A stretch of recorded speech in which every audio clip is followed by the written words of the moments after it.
I do a lot of traveling, and I was traveling on Southwest Airlines, and I say that only because they have the seating where you can do your own thing. Right. And I was sitting by the window, and there are 3 seats. A lady came on, and she brought her mom. Turned out it was her mom and her dad.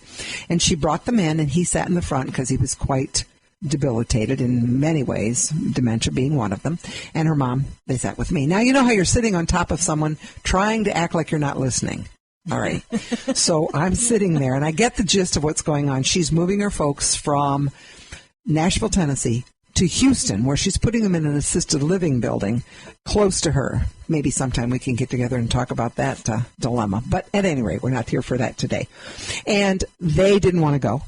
And she's literally shaking. She's so nervous about this, the daughter is. And she's trying to work with her mom, and she's going, well, there's a lot of nice stores where I live. And her mother's going, I mean, she wasn't happy. Mom didn't have dementia. She was mad.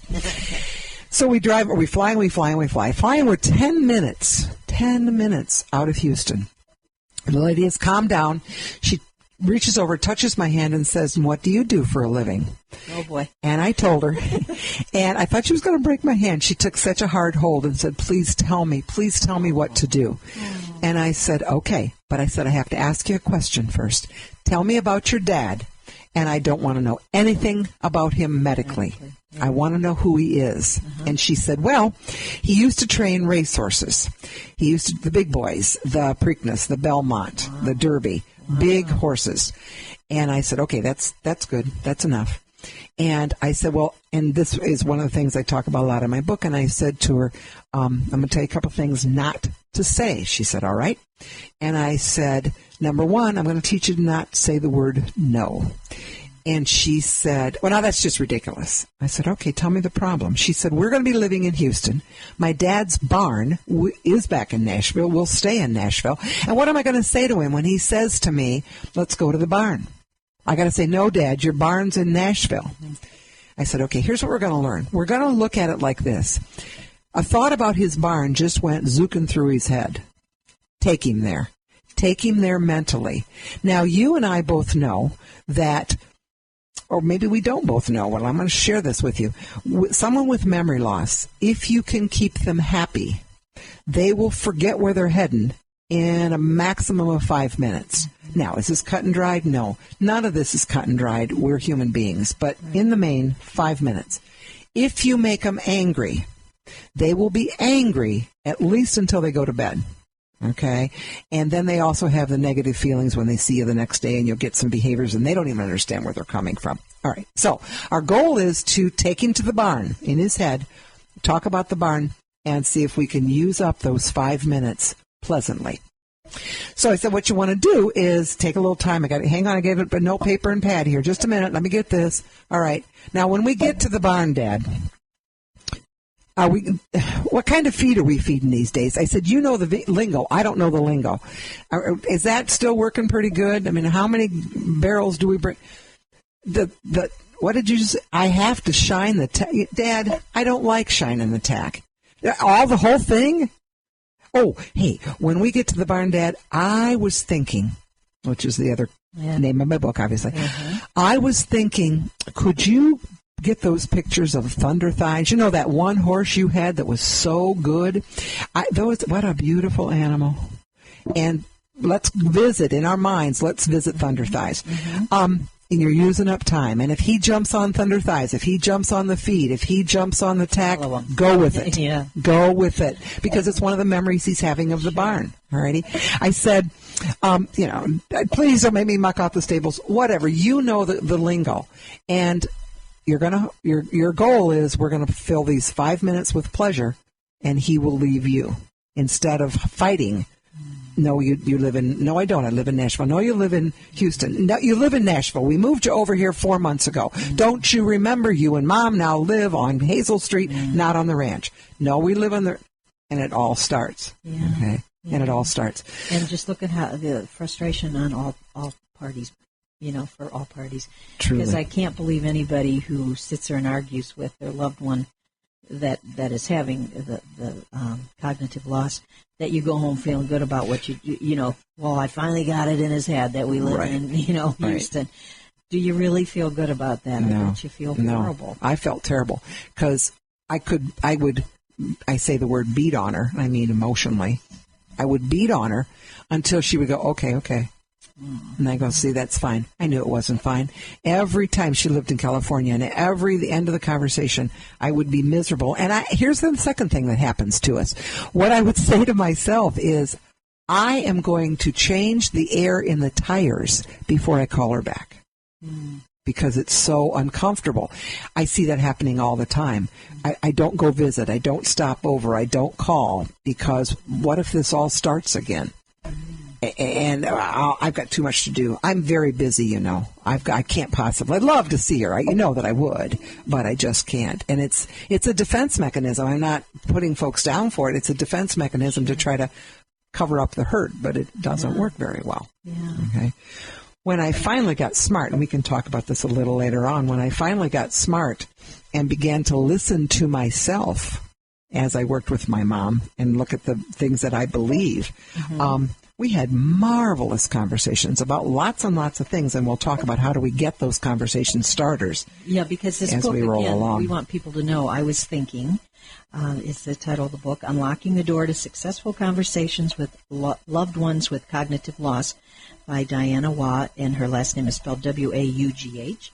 I love the fact that it's a relatively small book. I think it's only 56 pages, okay. I think. Yeah, okay. I was going to say under 100 pages, but it's a workbook as well, and I think it's a great tool. I think it really... Thank you. I wanted people to hear about this because it's just, I don't know, I guess my dream for your book, and thank you for writing it, first of all, is for all of us to have this in our hands before we come to this in our life, if we're so lucky. You were not, and you were the one writing it and living the other way, but what a beautiful gift and tribute to your mother to have now written this so other people can maybe do it a little bit differently. Yeah, right? And many times some of the best things that come out come from not such a swell experience for the person. Sure. One of the interesting things is I have people who buy the book and fill it out. It's literally pages of lines. And we'll talk about what goes on those lines.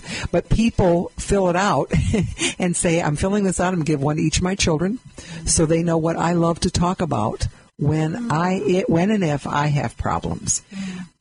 One gentleman called and he ordered the book. And he said, I'm giving it to my kids about me. It's about me. He said, my brother-in-law has a wife who has dementia. I'm not giving it to him. I said, okay. Send him the one book. He calls 2 days later and went, all right, send me the one for my brother-in-law. But he said, I'm serious. I'm filling this out and I'm giving it to the kids so that I can help them. By you writing this, Diana, did it help free you up too? I mean... Oh, absolutely. Yeah. Oh, absolutely. Because... unless you really meant to make the mistake, you really wish you could fix it, and you can't. But what can you do down the road that would maybe help others? Let's talk about the very can be very critical verbiage, and that would be don't you remember, and how that makes a person feel, and how you can change that. You just talked a bit about it, take them to where they want to go, but talk about what that does to a person. Think about it today. Do you remember is such a common phrase that we all use. And I'm not sure every time we're expecting a total answer. But when the person has dementia, we want to see that they do. So it's very, not vindictive, but it's very challenging to the person. And I wonder sometimes when we say it, if it isn't, I'm going to prove to myself they're okay. I'm going to prove to myself they're okay. I'm just going to help them a little bit here. But let's kind of play a little game. When I came in here today, it was the first time I'd met you. But what if I would have said to you, Joan, I remember meeting you. I think we were at a meeting. Do you remember? I think we met. It was about 2 years ago. And you would say, gee, Diana, I'm not sure. And I'll go, yeah, and by this time I'm poking on you. Come on, Joan. You remember meeting me. You do now. We sat together. And about that time you would say, you'd do one of two things. You would have said, oh, yes, I suppose we did. You would have lied. You would have lied right out loud, and you don't have memory loss. Now, why wouldn't you have said to me, Diana, stop with the do you remember? I don't remember you. You never met me. Stop. Because it's not socially acceptable. Okay? So you would have lied, and then you would have probably said to me, excuse me, I have to go to the restroom. And you would have gotten away from me. Alrighty? 2 defense mechanisms we use today. How many times have you gone to the store, you walk around the end cap, and someone goes, oh my gosh, I haven't seen you for years. Oh, listen, how are the kids? Mine are great. You want to see the grandkids? Here they are. They are so cute, you know. Have 7 of them. Oh, they're just darling. Got this little baby. And they're showing you all these pictures, and you're smiling. Right.